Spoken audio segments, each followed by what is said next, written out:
नमस्कार, news link में आपका स्वागत है और मैं हूं आपके साथ मुस्कान शर्मा। आइए जानते हैं इस खास रिपोर्ट में कि कौन से मंत्री को मोदी 3.0 में कौन सा कार्यभार दिया गया। भाजपा के वरिष्ठ नेता अमित शाह ने एक बार फिर केंद्रीय गृह मंत्री के रूप में पदभार संभाला। इसके बाद अमित शाह ने सहकारिता मंत्री के रूप में भी कार्यभार ग्रहण किया। डॉक्टर एस जयशंकर ने एक बार फिर विदेश मंत्री के रूप में पदभार संभाला। पदभार संभालने से पहले उन्होंने कहा कि बीते सालों में मंत्रालय के कार्य में सभी संतुष्ट हैं और आगे भी ऐसे ही कार्य जारी रहेंगे। जेपी नड्डा ने स्वास्थ्य एवं परिवार कल्याण मंत्री के तौर पर पदभार संभाला। इससे पहले जेपी नड्डा ने रसायन एवं उर्वरक मंत्री का कार्यभार संभाला। अश्विनी वैष्णव ने रेल मंत्री के तौर पर रेल भवन में अपना पदभार ग्रहण किया। इस मौके पर उन्होंने कहा कि प्रधानमंत्री के विजन को सरजमीन पर लाने में रेल मंत्रालय बहुत बड़ी भूमिका अदा करेगा। अश्विनी वैष्णव ने सूचना एवं प्रसारण मंत्री के रूप में भी कार्यभार संभाला। इस अवसर पर उन्होंने कहा कि प्रधानमंत्री नरेंद्र मोदी को देश ने एक बार फिर आशीर्वाद देकर देश की सेवा करने का मौका दिया है। भूपेंद्र यादव ने पर्यावरण, वन और जलवायु परिवर्तन मंत्री के रूप में कार्यभार संभाला।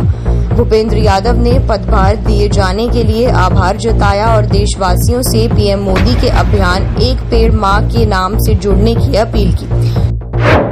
शिवराज सिंह चौहान ने कृषि एवं किसान कल्याण मंत्री के तौर पर पदभार संभाला। शिवराज सिंह चौहान ने इस मौके पर कहा कि उनके मंत्रालय का लक्ष्य है कि वो किसानों की आय दुगना करेंगे। मोदी 3.0 के कार्यकाल में केंद्रीय मंत्री सीआर पाटिल ने जल शक्ति मंत्रालय में अपना कार्यभार संभालते ही केंद्रीय मंत्री ने राज्य मंत्री और विभाग के अधिकारियों के साथ अपनी पहली मीटिंग की। करनाल से सांसद और मोदी 3.0 कैबिनेट में मंत्री मनोहर लाल ने आवास और शहरी मामलों के मंत्री के रूप में कार्यभार संभाला। इससे पहले मनोहर लाल विद्युत मंत्री का पदभार संभाला। इससे पहले मनोहर लाल हरियाणा के मुख्यमंत्री रह चुके हैं। कपड़ा मंत्री के तौर पर गिरिराज सिंह ने पदभार संभाला। इस अवसर पर उन्होंने कहा कि आज मैंने कार्यभार संभाला है। टेक्सटाइल क्षेत्र देश के उन क्षेत्रों में से एक है जो रोजगार के भरपूर अवसर प्रदान करता है। केंद्रीय मंत्री किरण रिजिजू ने अल्पसंख्यक मामलों के मंत्री के रूप में कार्यभार संभाला। उन्होंने बताया कि वो अल्पसंख्यक मामलों के मंत्री के रूप में कार्यभार संभालकर बहुत गौरवान्वित महसूस कर रही हैं। इससे पहले उन्होंने संसदीय कार्य मंत्री के तौर पर अपना पदभार ग्रहण किया।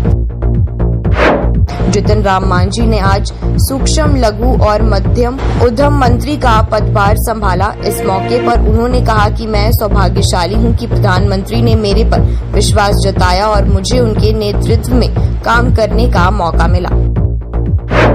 बिहार के मुंगेर संसदीय क्षेत्र का तीसरी बार प्रतिनिधित्व कर रहे राजीव रंजन उर्फ लल्लन सिंह ने मत्स्य पालन, पशुपालन और डेयरी मंत्री के तौर पर पदभार संभाला। केंद्रीय मंत्री ज्योतिरादित्य एम सिंधिया ने संचार मंत्री का पदभार संभाला। हरदीप सिंह पुरी ने पेट्रोलियम और प्राकृतिक गैस मंत्री के तौर पर पदभार ग्रहण किया। श्रम और रोजगार मंत्री के रूप में मनसुख मांडविया ने अपना मंत्रालय श्रम शक्ति भवन में पदभार ग्रहण किया। कैबिनेट मंत्री डॉक्टर वीरेंद्र कुमार ने सामाजिक न्याय और अधिकारिता मंत्री के रूप में कार्यभार संभाला। मोदी कैबिनेट में उन्हें तीसरी बार स्थान मिला है।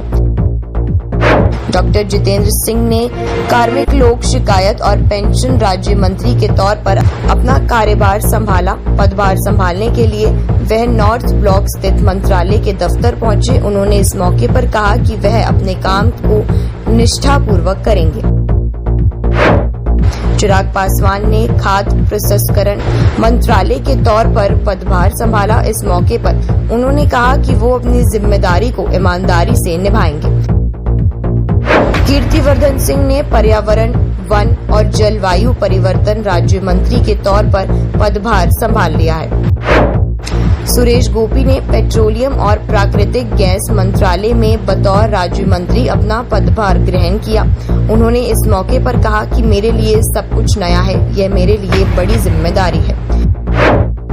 जयंत चौधरी ने कौशल विकास और उद्यमिता राज्य मंत्री स्वतंत्र प्रभार के तौर पर अपना पदभार संभाला। उन्होंने इस मौके पर कहा कि वो उसी उत्साह के साथ कार्य करेंगे जिस उत्साह के साथ प्रधानमंत्री करते हैं।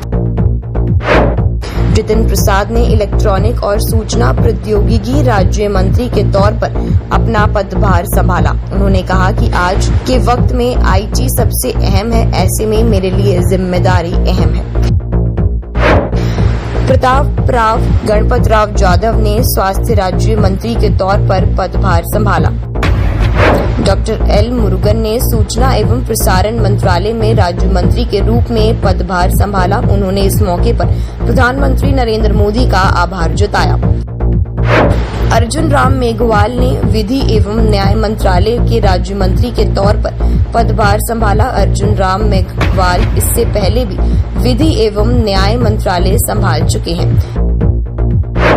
संजय सेठ ने बतौर रक्षा राज्य मंत्री पदभार संभाला। सड़क और परिवहन मंत्रालय में राज्य मंत्री अजय टम्टा ने प्रधानमंत्री नरेंद्र मोदी का आभार जताते हुए 10 सालों में हुए विकास कार्यों का जिक्र किया। अजय टम्टा ने कहा कि 10 वर्षों में सड़क परिवहन क्षेत्र में क्रांति आई है।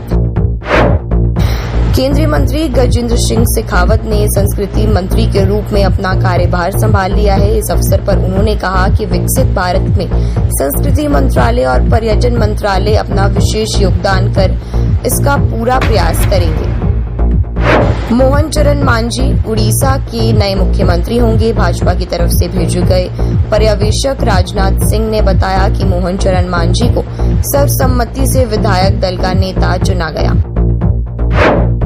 भाजपा पर्यवेक्षक ने बताया कि भारतीय जनता पार्टी की ओर से उड़ीसा के लिए मुख्यमंत्री के साथ ही 2 उप मुख्यमंत्री यानी 2 डिप्टी सीएम का भी ऐलान किया गया है। पार्टी ने कनकवर्धन सिंह देव को राज्य का डिप्टी सीएम बनाया है। इसके साथ ही पार्वती परिदा के रूप में राज्य को एक महिला उप मुख्यमंत्री भी मिली है। आज के लिए इतना ही। ऐसी और अपडेट्स के लिए आप फॉलो करें न्यूज़ लिंक को।